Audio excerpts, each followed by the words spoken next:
Rostdan ham ayollarimiz, qizlarimizning huquqi erkaklardan chanon ham baland.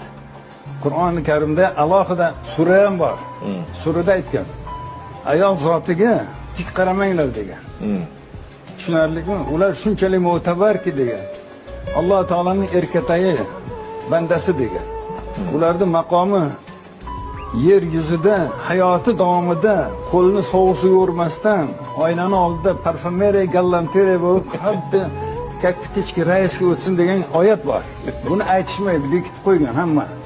Undan tashqari tibbiy ko'rikdan o'tgandan keyin degan oyat turibdi-da, tibbiy ko'rikdan o'tgandan keyin ayol xo'jayiniga kelib o'rtoq, bilasizmi bu? Mana oyatda yozib qo'yibdi. Ayoli tibbiy ko'rikdan o'tgan tasdiqlangan bo'lsa, homila belgisi bo'lsa, Yigitali minimal ish haqini 10 baravarini 30 oy davomida to'lasin degan oyat bor Qur'onda. 30 oy. Chaqaloqli bo'lgandan keyin emizmasin degan oyat bor.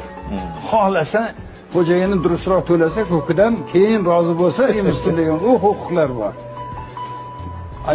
Ayol zotiga nomaqbul gap ayollar tomonidan ham taqdirlash qat'iyan man etilgan. Nomaqbul bosgan birgina qadamini 4 ta erkak guvohlik bersa ham qabul qilinmasin, 4tasi 80 tayoqdan urilsin, o'lsa o'lib ketsin, o'lmasa bir